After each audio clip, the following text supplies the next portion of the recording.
I think 100 Thieves is a bit overrated. Okay. Don't headline that.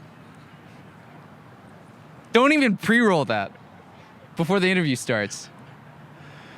We'll see what happens. I can't make any promises. God damn it, Travis.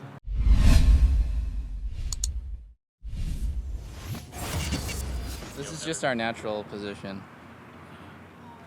Well, I'm here during week 9 of the NALCS. It's the first week. And Peter Pang here has just secured first place. That's what happened, right? I feel a little uncomfortable.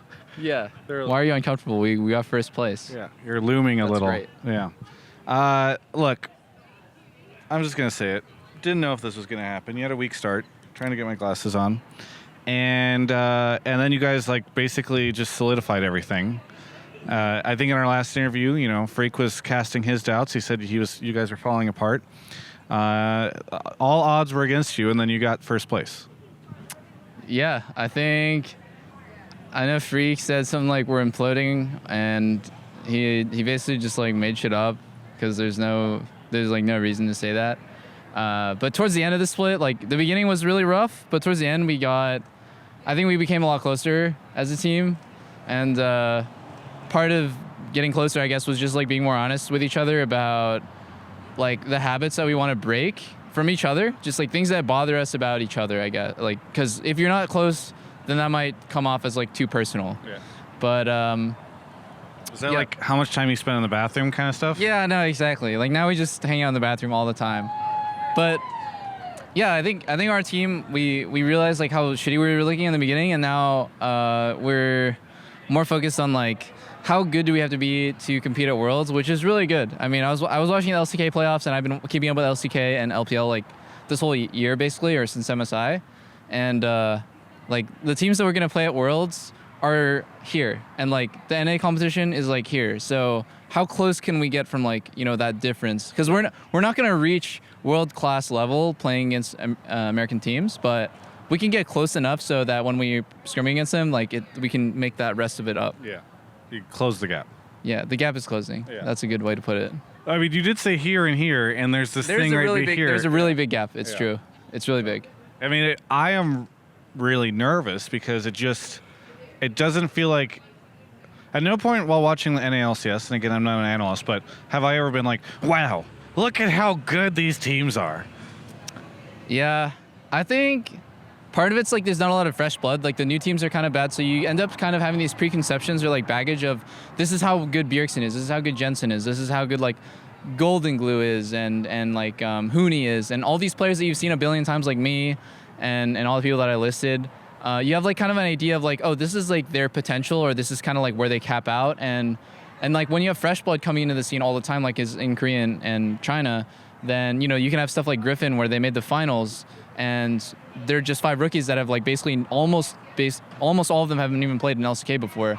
Stuff like that can happen, and then you can have this super young fresh team, but that doesn't really happen in NA. So you just end up with this doubt of is the team playing well, or is everyone just kind of still mediocre or bad? Yeah. And that happens a lot more, I think, in NALCS than any other region. So people just kind of get discouraged because they feel oh, same shit's gonna happen again. But in the back end, it's so hard to explain how much we're trying to improve, and how just every step that you take towards getting better, it's more work every day, another hour or another 2 hours than the year before, and the year before that, and the year before that, and how much focus you have to bring. If I'm having an off day, or I haven't had enough caffeine, drank enough Monster, then how much is that going to affect the practice? Maybe a couple of years ago it didn't affect it that much, but if I'm having an off game, then that can really fuck over the whole team. So I don't know. It's just it's all these building blocks, and then it just ends up where fans are oh, NA is so shit, but it's not really true. I think we're actually pretty good. We're obviously not as good as Korea and China, but I think we're pretty good. Yeah. But we need to be as good as Korea and China to show up at Worlds. I don't agree. I think a lot of what happens at Worlds is adaptation from game to game, week to week, and when you're boot camping there, learning as much as you possibly can from the practice. And if your base level is so low that people don't even want to scrim you, you're not going to learn anything from the practice. That happens a lot. But I think if we can come in being a really strong team and actually like competing with, getting close to the other teams, and we have good practice and we're able to learn fast, then I think that's the ultimate goal. Like, I don't think we're going to go, if we make Worlds, I don't think we're going to go to Korea and be as good as the best Korean team. But I think what we can do is, with the higher level competition, learn a lot faster than them. Yeah.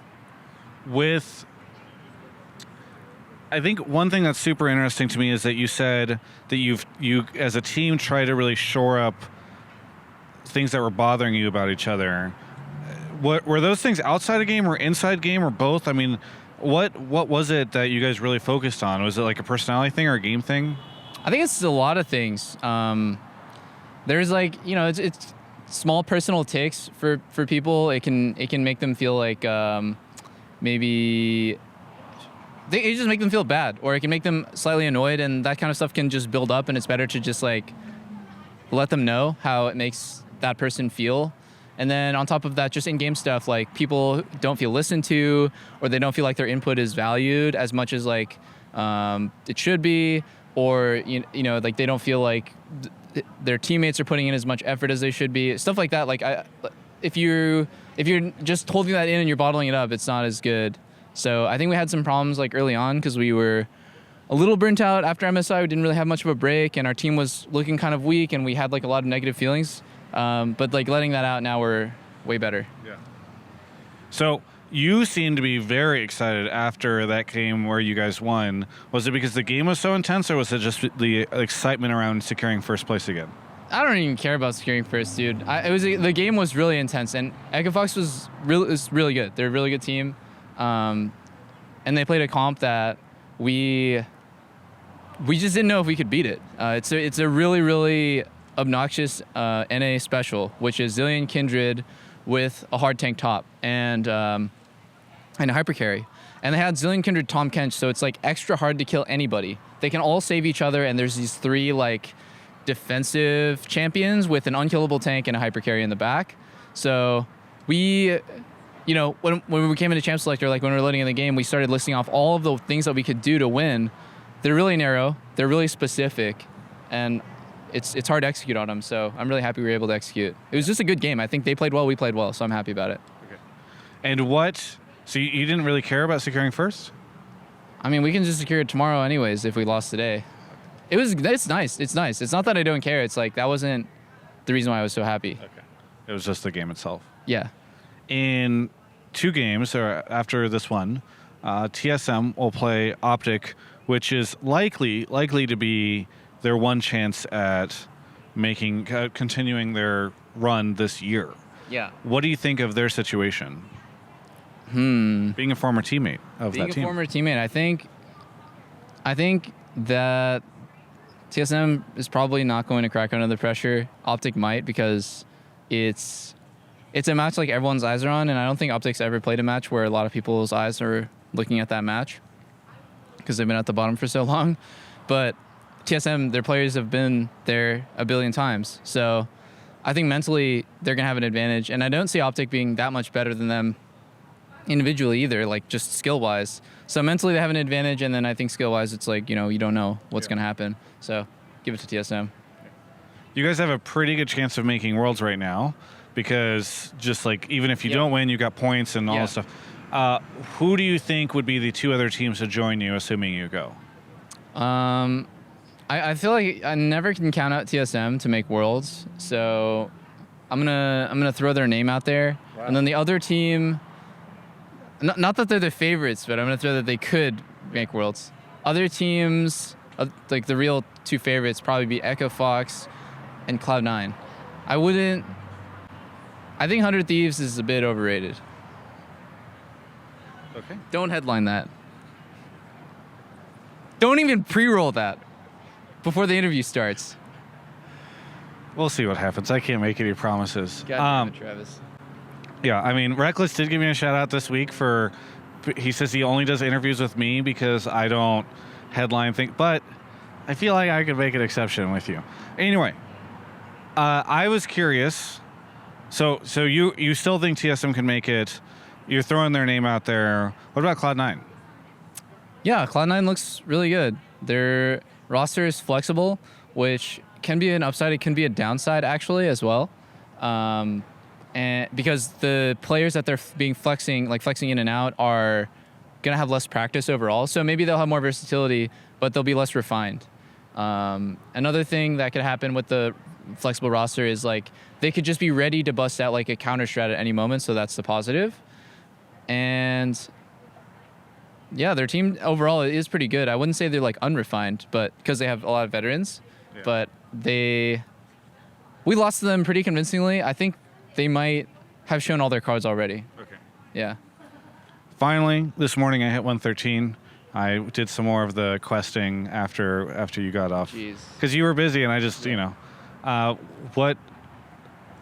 you going to catch up? I think the only reason why we won today is because I started playing WoW.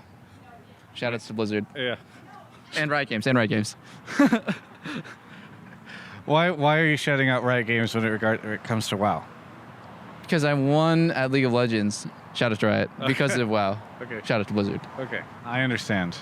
It's easy for me to see how those two things work together. Yes. All right. When you hit 120? It's going to take me a long time, Travis. I'm playing maybe every 2 to 3 days, one session, and I'll play like maybe 2 or 3 hours. Yeah. All right. Well, I'll be waiting for you there.